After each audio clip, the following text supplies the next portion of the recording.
Oh, I almost fell back with the bag. Here I am, Loch Long, the Arrochar Alps, and we're going up to do a summit camp. So it's probably about 4:30 in the afternoon. So we left it a little bit late and should take us about 5 hours. Or 4.5 hours. Oh, it's going to be touch and go. I don't know if we'll get there in time, but we'll see. So yeah, let's crack on.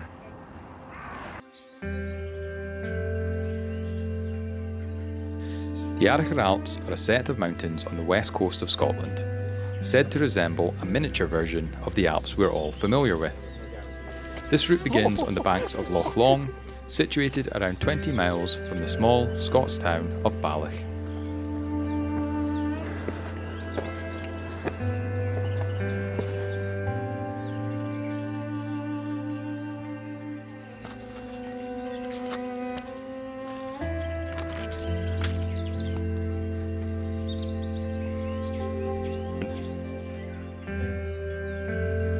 Easy as pie.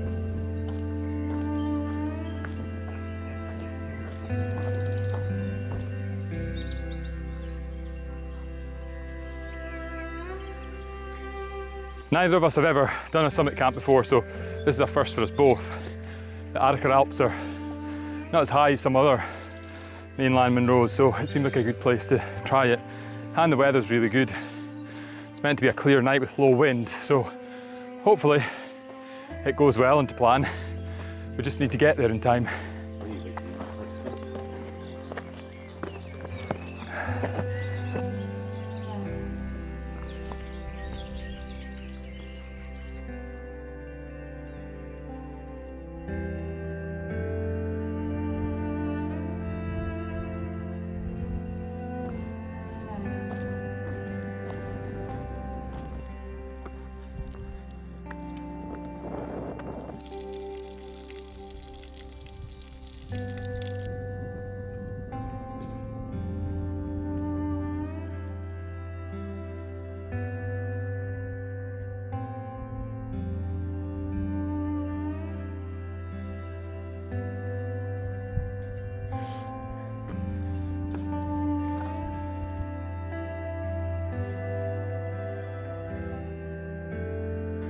That's the Cobbler over there, which is where we're aiming to summit camp, I should say. But we've still got to finish Narnain. It's about 6:05, so we don't have that much time left. So who knows if we'll reach there.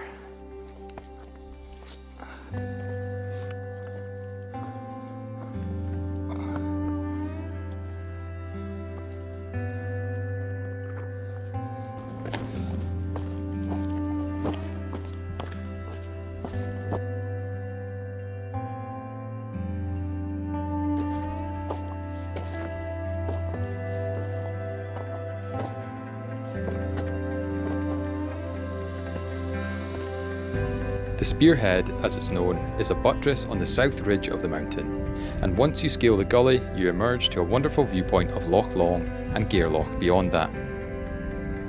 It also meant we had reached the summit of Beinn Narnain.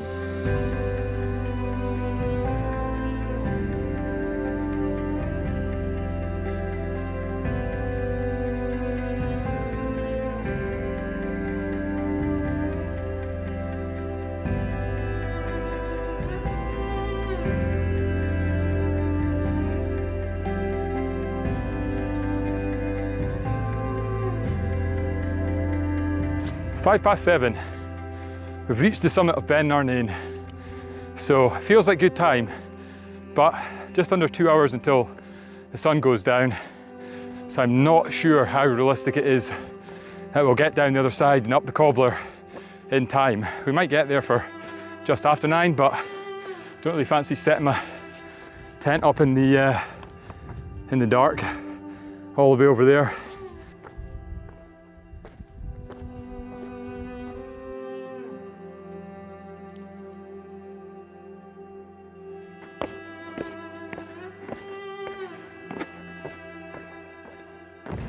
Beinn Narnain is probably one of my favourite smaller Munros, certainly in this area, the Arrochar Alps. It's got lots of decent little scrambling parts, pretty engaging, so definitely recommend it. And then you can tie it in with the Cobbler, which is what we're doing, where we'll do the summit camp. And then tomorrow we'll head up Beinn Ime, I think it is, and then we'll loop around the other way to Vane, and then back to the car park. When you've spent winter in Scotland, it's dark when you go to work, and it's dark when you finish work. So it's easy to forget how light the nights in spring actually get. Longer days and lighter nights, in summer particularly when the sun can shine beyond 11 PM, it's one of the things I love most about Scotland. And as we approached the summit of the Cobbler, half an hour ahead of schedule, I realised we didn't have to worry about the light. We could appreciate its poised and gradual descent behind the sunlit hills of Arrochar, Loch Lomond and the Trossachs. We did, however, have a forceful wind to deal with. Incredible. Whoa, just got whipped in the face. That's how windy it is. I don't know if you'll even be able to hear this. I was also expecting it to be windy at the top. Really need to dig in and get my gloves because I need to dig in my bag and get my gloves because my hands are freezing. So we're hoping if we go a little bit further over there, there's maybe some grass or something a little bit lower down where we can camp, sort of secluded from the wind. That's close to the summit, and then we'll see what the morning holds. Hopefully it's nice, clear on top, and maybe low cloud. Who knows? Fingers crossed.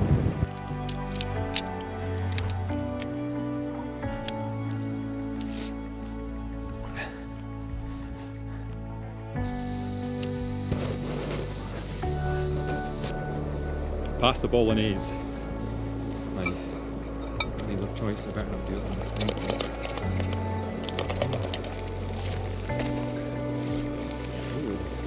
Canned Vormers. I think this is going to be well good. And I've still got my lime bar for pudding. God, I was so worried that when we got to the top of this, there wouldn't be anywhere to camp, or just it'd be too windy, or and then even when we started looking around, it was everything on the other side was just so exposed. Maybe this side will be terribly windy tomorrow, but right now it's great. Oh, fuck, I'm so cold. I need to put my gloves on. And eat.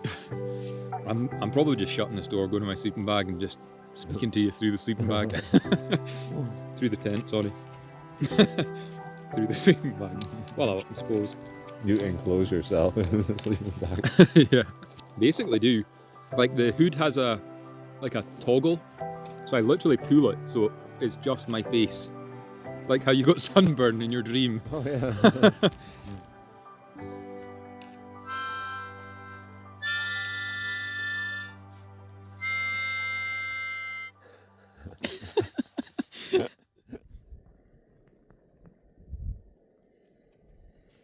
We ended up finding a really good spot, much better than I could have ever hoped for, so hopefully we'll have a reasonably comfortable sleep, and we'll see you in the morning.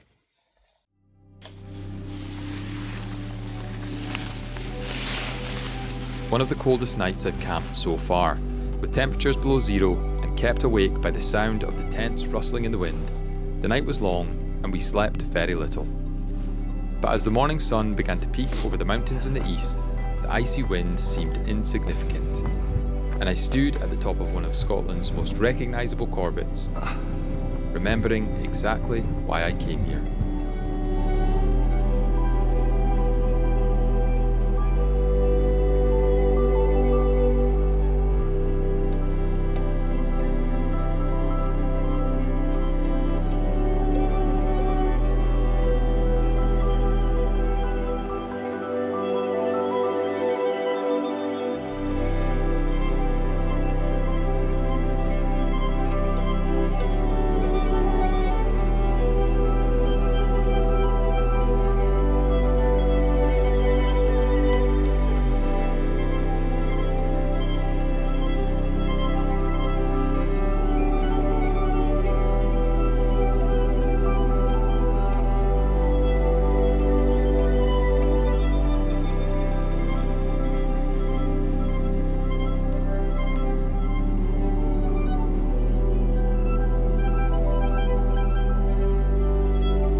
worth getting up at 5 a.m. Even though I couldn't really sleep anyway.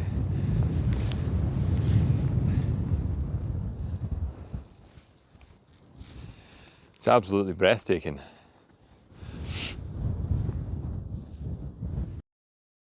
There's Callum, still in bed. Don't blame him.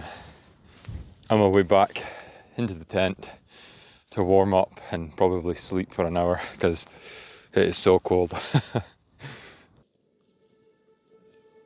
You maybe need 2 bags for your one. A nice strong coffee. I think there is an extra one.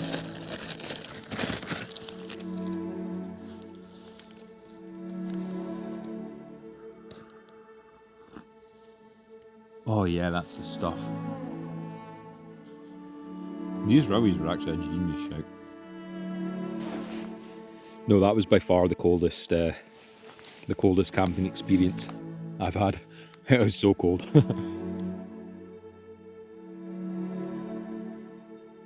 With our memorable first summit camp in the bag, tents packed away, an entire 6-pack of rowies scoffed, and not a single trace left, we left the summit of the Cobbler behind, heading now for a new peak, the tallest of the mountains on this circuit, Beinn Ime.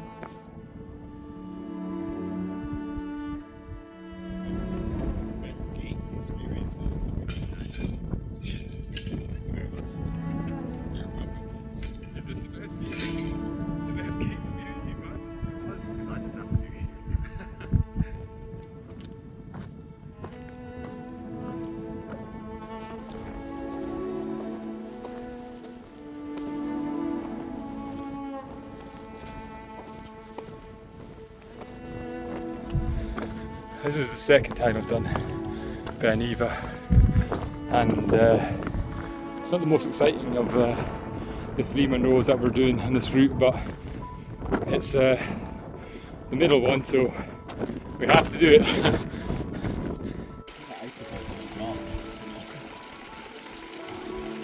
Not that it'll be like lukewarm.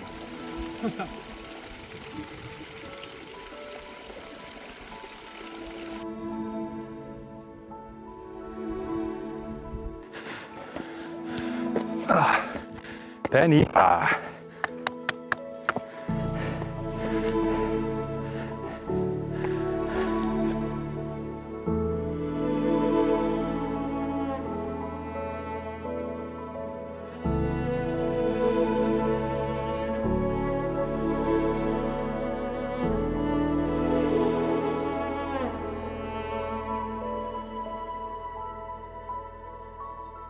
No.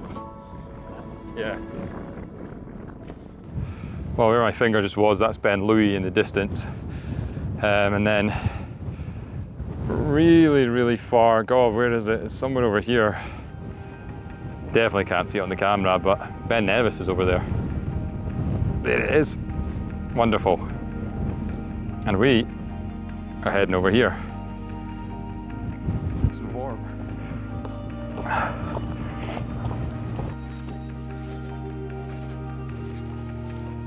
Maybe that's a path over here. Yeah, or it could just be pure bog.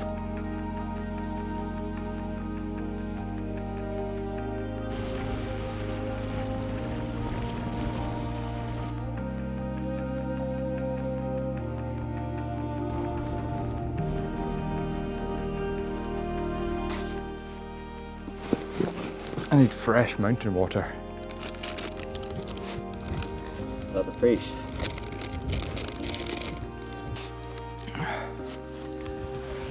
Is it all just one big yonking boy? It's got a bit there. Oh, there we go. Yeah. Good salami. And just after expecting to basically just walk a ridge from one summit to the next. Yeah, like I thought we'd maybe come down half as far as we did. And these trainers aren't the best for boggy, so the water just seeps through, but then they dry quite quickly. So you just go through phases of walking down there with a wet foot and then a dry foot. But now, out in the sun, drying off a treat.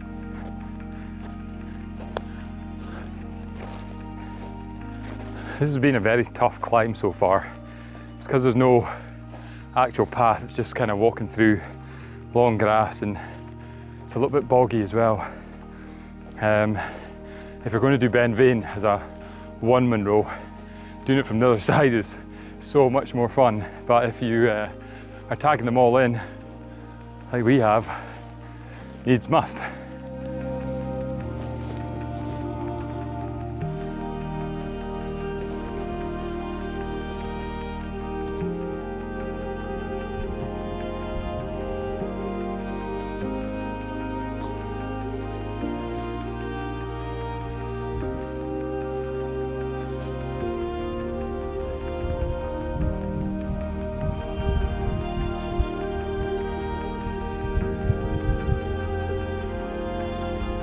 Just beyond that hill is the summit, or at least I think it is. I hope it's not a false summit.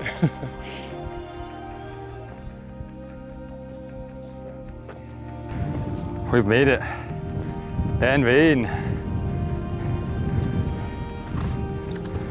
Ba, ba, ba, ba. Oops. Oh. Smallest Munro on the Munro round. 914 metres. What a view.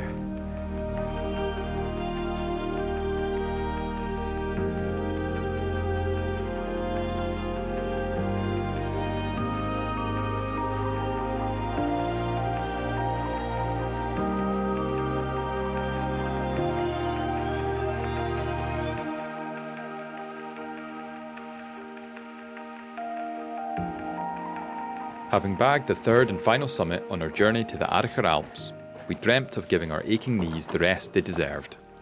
But before that could happen, we had to make our final descent of the day down the side of Beinn Ime with magnificent views of Loch Lomond and beyond.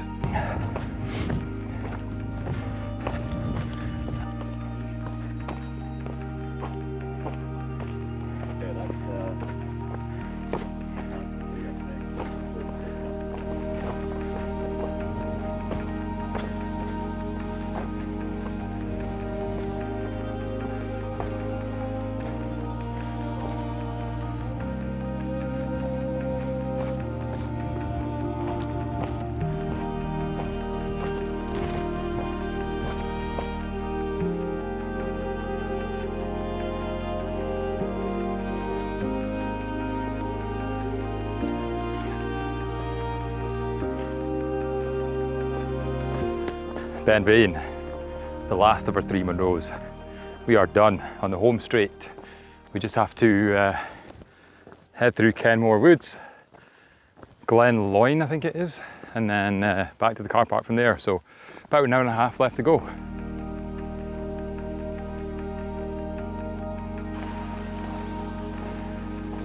It's so crystal clear.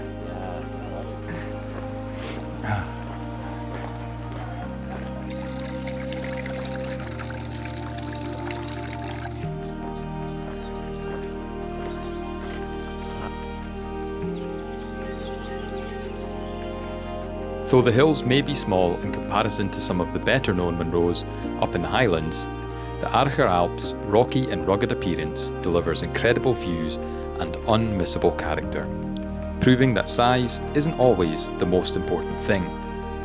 Just a stone's throw away from one of the most famous lochs in the country, it's easy to see why so many people hold this idyllic West Coast beauty spot in such high regard.